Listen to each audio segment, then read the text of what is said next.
out my last week now, as a matter of fact. So I know it can be a bit overwhelming, but I'm here to tell you there's nothing to worry about. You'll do fine. So let's just focus on getting you through your first week, okay? Let's see. First, there's an introductory greeting from the company that I'm supposed to read. It's kind of a legal thing, you know. Welcome to Freddy Fazbear's Pizza, a magical place for kids and grown-ups alike, where fantasy and fun come to life. Fazbear Entertainment is not responsible for damage to property or person. Upon discovering that damage or death has occurred, a missing person report will be filed within 90 days or as soon as property and premises have been thoroughly cleaned and bleached and the carpets have been replaced. Blah, blah, blah.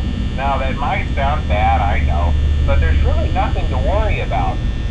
The animatronic characters here do get a bit quirky at night, but do I blame them? No.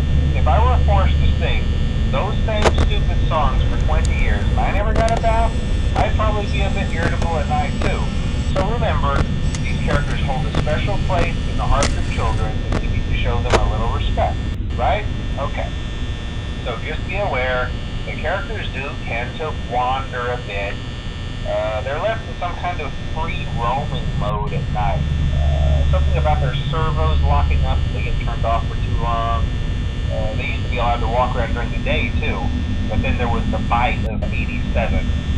Yeah, it's amazing that the human body can live without the frontal lobe, you know? Now concerning your safety, the only real risk to you as a night watchman here, if any, is the fact that these characters, if they happen to see you after hours, probably won't recognize you as a person.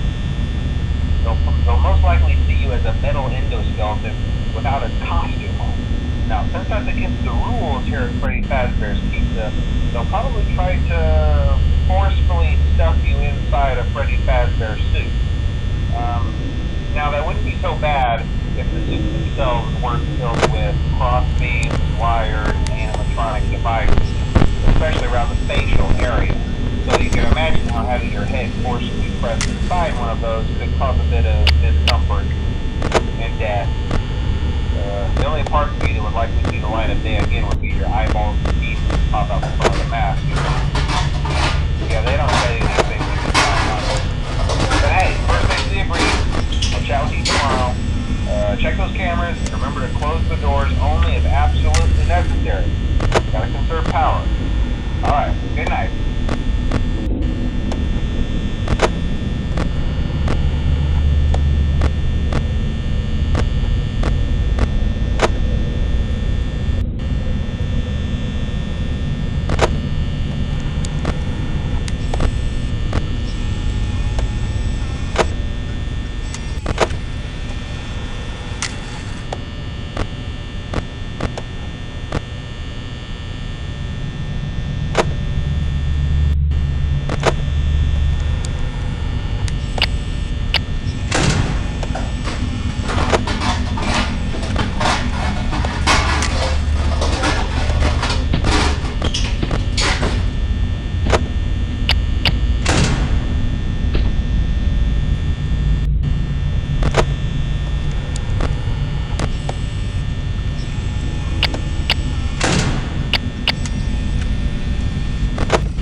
proper place, you know.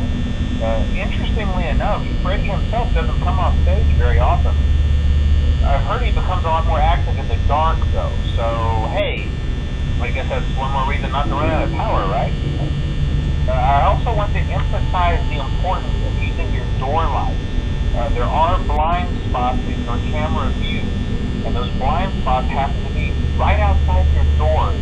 So if you can't find something or someone on your cameras, be sure to check the door lights. You might only have a few seconds to react. Not that you would be in any danger, of course. I'm not implying that. Also, check on the curtain in Pirate Cove from time to time. The character in there seems unique in that he becomes more active if the cameras remain off for long periods of